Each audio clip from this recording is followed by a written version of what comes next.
फातिमा की रानी माँ, प्रभु यीशु की माँ, आसरा तू ही है माँ।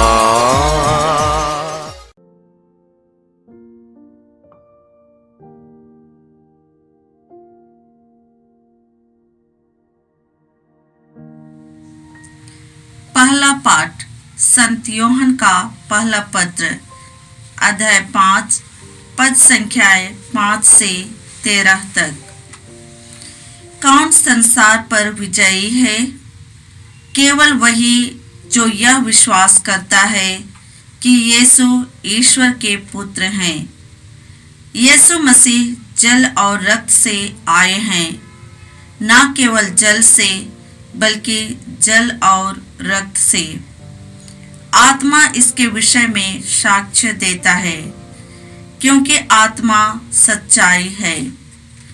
इस प्रकार ये 3 साक्ष्य देते हैं, आत्मा, जल और रक्त, और तीनों एक ही बात कहते हैं। हम मनुष्यों का साक्ष्य स्वीकार करते हैं, किंतु ईश्वर का साक्ष्य निश्चय ही कहीं अधिक प्रामाणिक है। ईश्वर ने अपने पुत्र के विषय में साक्ष्य दिया है। जो ईश्वर के पुत्र में विश्वास करता है, उसके हृदय में ईश्वर का वह साक्ष्य विद्यमान है। जो ईश्वर में विश्वास नहीं करता, वह उसे झूठा समझता है, क्योंकि वह पुत्र के विषय में ईश्वर का साक्ष्य स्वीकार नहीं करता। और वह साक्ष्य यह है, ईश्वर ने अपने पुत्र के द्वारा हमें अनंत जीवन प्रदान किया है। जिसे पुत्र प्राप्त है, उसे वह जीवन प्राप्त है, और जिसे पुत्र प्राप्त नहीं है, उसे वह जीवन प्राप्त नहीं। तुम लोग सब ईश्वर के पुत्र के नाम में विश्वास करते हो। मैं तुम्हें यह पत्र लिख रहा हूँ, जिससे तुम यह जान जाओ कि तुम्हें अनंत जीवन प्राप्त है। प्रभु की वाणी है। ईश्वर को धन्यवाद। अनुवाक्य, हे यरूशलेम, प्रभु की स्तुति कर। हे यरूशलेम, प्रभु की स्तुति कर। हे यरूशलेम, प्रभु की स्तुति कर। हे सियोन, अपने ईश्वर का गुणगान कर। उसने तेरे फाटकों के छड़ दृढ़ बना दिए। उसने तेरे यहाँ के बच्चों को आशीर्वाद दिया। अनुवाक्य, हे यरूशलेम, प्रभु की स्तुति कर। हे यरूशलेम, प्रभु की स्तुति कर। वह तेरे प्रांतों में शांति बनाए रखता और तुझे उत्तम गेहूं से तृप्त करता है। वह पृथ्वी को अपना आदेश देता है, उसकी वाणी शीघ्र ही फैल जाती है। अनुवाक्य, हे यरूशलेम, प्रभु की स्तुति कर। हे यरूशलेम, प्रभु की स्तुति कर। वह याकूब को अपना आदेश देता और इस्राएल को अपना विधान और नियम बताता है। उसने किसी अन्य राष्ट्र के साथ ऐसा नहीं किया। उसने किसी को अपना नियम नहीं सिखाया। अनुवाक्य, हे यरूशलेम, प्रभु की स्तुति कर। हे यरूशलेम, प्रभु की स्तुति कर। जय घोष, हालेलुया। यीशु राज्य के सुसमाचार का प्रचार करते और लोगों की हर तरह की बीमारी दूर करते थे। हालेलुया। प्रभु आप लोगों के साथ हो और आपकी आत्मा के साथ। संत लूकस के अनुसार पवित्र सुसमाचार। हे प्रभु, तेरी महिमा हो। अध्याय 5, पद संज्ञाएं 12 से 16 तक। किसी नगर में यीशु के पास एक मनुष्य आया, जिसका शरीर कोढ़ से भरा हुआ था। वह यीशु को देखकर मुंह के बल गिर पड़ा और विनय करते हुए बोला, प्रभु, आप चाहें तो मुझे शुद्ध कर सकते हैं। यीशु ने हाथ बढ़ाकर यह कहते हुए उसका स्पर्श किया, मैं यही चाहता हूँ, शुद्ध हो जाओ। उसी क्षण उसका कोढ़ दूर हो गया। यीशु ने उसे किसी से कुछ न कहने का आदेश दिया और कहा, जाकर अपने को याजक को दिखाओ और अपने शुद्धिकरण के लिए मूसा द्वारा निर्धारित भेंट चढ़ाओ, जिससे तुम्हारा स्वास्थ्य लाभ प्रमाणित हो जाए। यीशु की ख्याति बढ़ती जा रही थी। भीड़ की भीड़ उनका उपदेश सुनने के लिए और अपने रोगों से छुटकारा पाने के लिए उनके पास आती थी, परंतु वह अलग जाकर एकांत स्थानों में प्रार्थना किया करते थे। प्रभु का सुसमाचार। हे ख्रिस्त तेरी स्तुति हो। क्रिस में प्यारे भाई बहनों, आज के पहले पाठ का पहला वाक्य इसी प्रकार है, संसार का विजयी कौन है?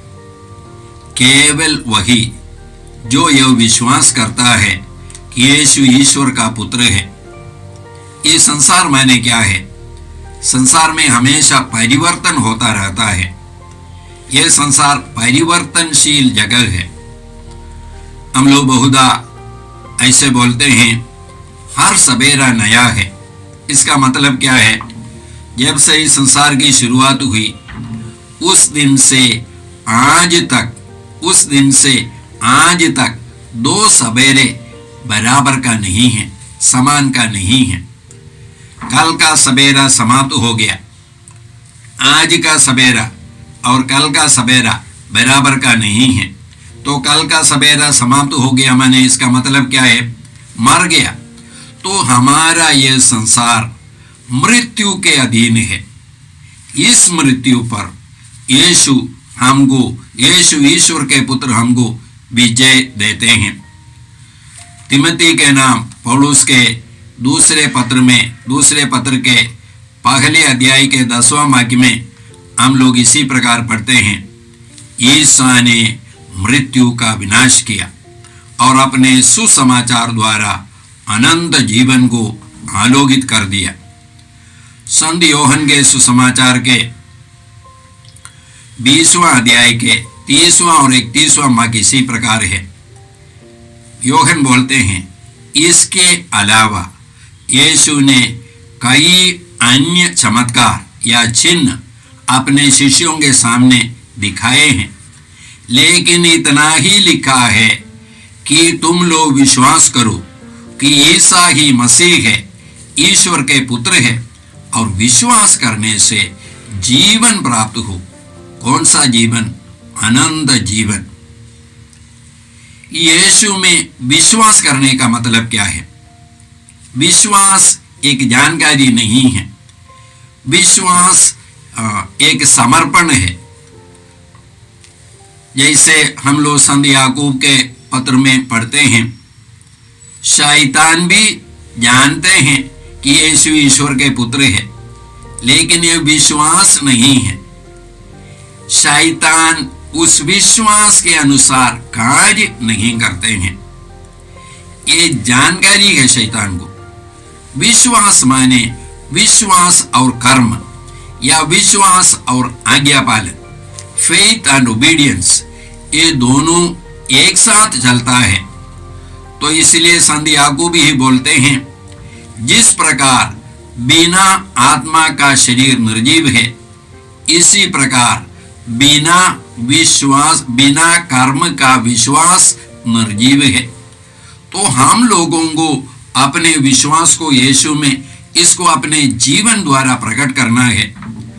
गलातियों के नाम पत्र में पौलुस बोलते हैं, यीशु मसीह को धारण करने के लिए, माने जैसे हम लोग ये कपड़ा धारण करते हैं तो ये कपड़े को लोग देखते हैं, इसी प्रकार मुझे अपने जीवन के द्वारा, अपने वर्ताव के द्वारा, अपने बोली के द्वारा यीशु को प्रकट करना है, यीशु के साक्षी बनना है।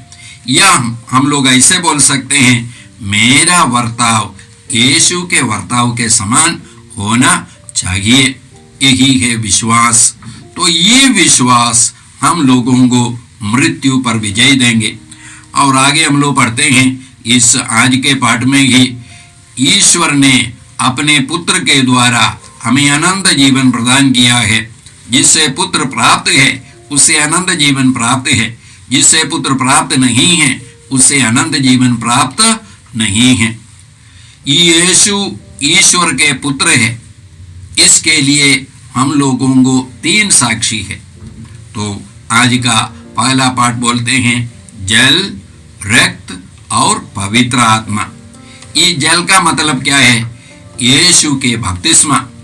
यीशु के बपतिस्मा के समय में स्वर्ग खुल गया और पिता ईश्वर ने घोषणा की, यह मेरा प्रिय पुत्र है, इस पर मैं अत्यंत प्रसन्न हूं। तो पिता ईश्वर बोलते हैं, घोषणा करते हैं, यीशु ईश्वर के पुत्र है। और तब पवित्र आत्मा उस पर उतरा। ये पवित्र आत्मा इसके साक्षी है। और यीशु की मृत्यु माने रक्त माने यीशु की मृत्यु।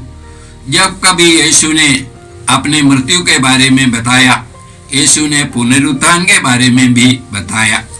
हम लोग संत मार्कुस के सुसमाचार में इसी प्रकार पढ़ते हैं।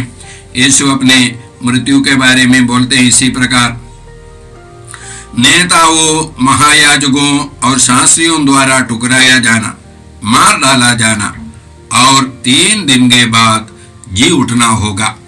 तो यीशु बोलते हैं, यीशु नेताओं, महायाजकों द्वारा ठुकराया जाना है यीशु को, और मार डाला जाना है, और तीसरे दिन यीशु जी उठेंगे।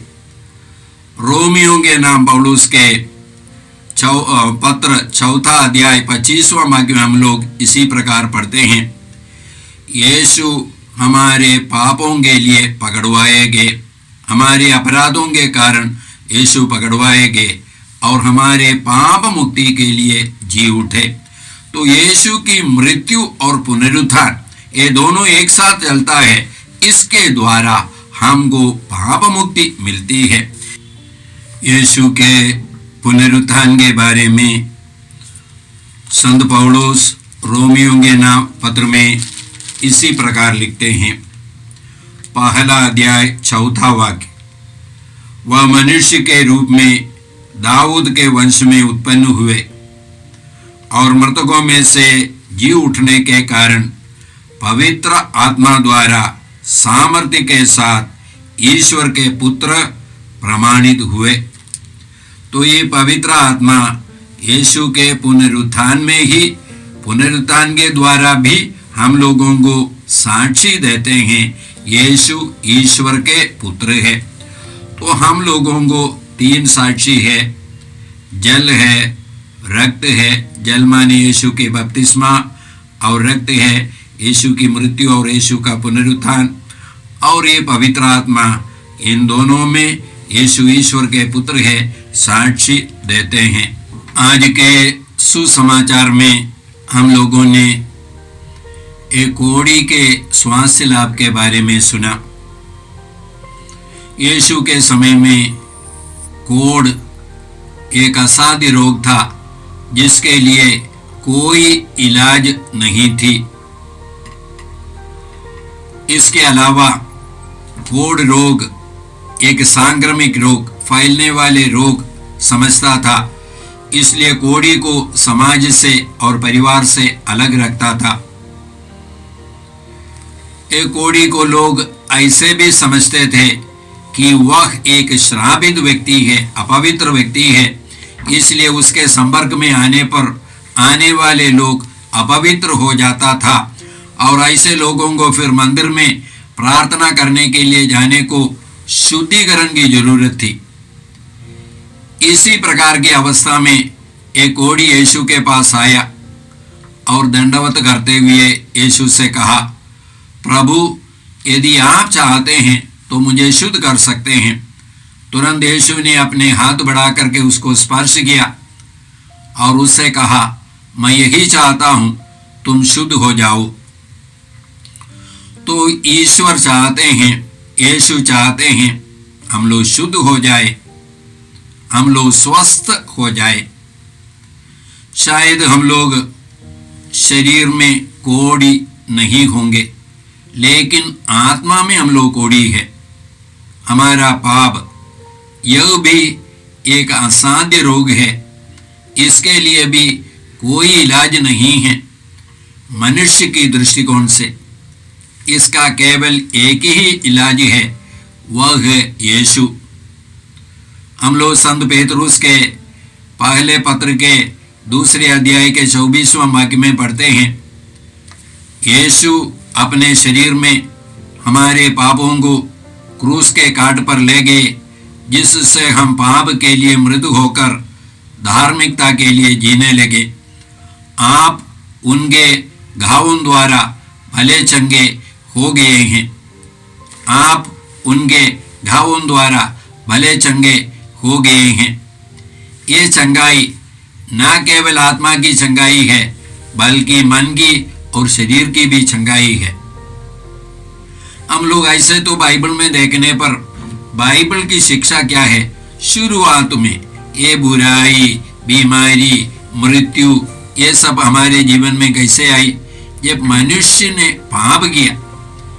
इसलिए पाप से मुक्ति माने ये सारी बीमारियों से भी मुक्ति है। तो यीशु ने हमको मुक्त किया है, तो यीशु चाहते हैं हम लोग स्वस्थ रहें। संत योहन के तीसरे पत्र में संत योहन इसी प्रकार लिखते हैं, प्रिय भाई, मेरी हार्दिक कामना है कि आपका सब तरह से कल्याण हो और आपकी आत्मा की तरह आपका शरीर भी पूर्ण स्वस्थ रहे। आपकी आत्मा की तरह आपका शरीर भी पूर्ण स्वस्थ रहे। तो ईश्वर चाहते हैं न केवल हमारी आत्मा की चंगाई, आत्मा की शुद्धिकरण, आत्मा का स्वास्थ्य, बल्कि हमारे मन के और हमारे शरीर के भी स्वास्थ्य चाहते हैं। ये ईश्वर की इच्छा है और यीशु ने यह किया है हमारे लिए। यीशु के घावों द्वारा हम भले चंगे हो गए हैं, ये हम लोग विश्वास करते हैं। तो इसका मतलब क्या है? सबसे पहले इसका मतलब यही है कि हम लोगों को एक पवित्र जीवन बिताना है। हम लोगों को एक पवित्र जीवन बिताना है, क्योंकि यीशु ने हमको पवित्र किया है। इब्रानियों के नाम पत्र के 10वां अध्याय का 10वां वाक्य, ईसा मसीह के शरीर के एक ही बार बलि चढ़ाए जाने के कारण हम ईश्वर की इच्छा के अनुसार पवित्र किए गए हैं। तो यीशु ने हम लोगों को पवित्र किया है। इसलिए भाई और बहनों, आज हम लोग प्रभु को धन्यवाद दें यीशु मसीह के लिए। इफिसियों के नाम पत्र में हम लोग पढ़ते हैं पहले अध्याय का तीसरा वाक्य, ईश्वर ने ईसा मसीह के द्वारा हम लोगों को स्वर्ग के हर प्रकार के आध्यात्मिक वरदान प्रदान किए हैं। यीशु के द्वारा ईश्वर ने हम लोगों को स्वर्ग के हर प्रकार के आध्यात्मिक वरदान प्रदान किए हैं। इस यीशु को अपने जीवन में स्थापित करना, ये वरदान का हकदार बनना है। हम लोग प्रार्थना करेंगे। हे परमपिता ईश्वर, हम तेरे पुत्र यीशु के लिए तुझे धन्यवाद देते हैं। यीशु ने जो कार्य हमारे लिए किया है, उन सारे कार्यों पर विश्वास करने के लिए हमको कृपा दीजिए। विशेष करके हे परम पिता ईश्वर, यीशु ने हमें पवित्र किया है। ये पवित्रता का जीवन बिताने के लिए पवित्र आत्मा से हम सबों को भर दीजिए। ये प्रार्थना हम करते हैं प्रभु क्रिस्त के द्वारा। सर्वशक्तिमान ईश्वर पिता, पुत्र और पवित्र आत्मा आप लोगों को आशीर्वाद प्रदान करे। जय यीशु क्रिस्त में प्रिय भाई और बहनों, प्रभु यीशु ने हमें आदेश दिया है संसार के कोने कोने में जाकर सारी सृष्टि को सुसमाचार सुनाओ। सुसमाचार सुनने के लिए और सुनाने के लिए एक अच्छा मौका है। आप कृपया इस चैनल का सब्सक्राइब करें, लाइक करें, शेयर करें, बेल आइकन दबाएं ताकि यहाँ की नई वीडियोस की सूचना आपको मिलती रहेगी। साथ साथ आप दूसरों को भी प्रेरणा दें इसका सब्सक्राइब करने के लिए। याद रखें, कल के मिसा के दैनिक पाठ और उस पर टिप्पणियाँ आज ही दोपहर के बाद हम लोग अपलोड करते हैं। कृपया आज ही उसको सुनकर कल की तैयारी करें। प्रभु यीशु आपको और आपके परिवार को 100 गुनी आशीष देंगे। जय यीशु।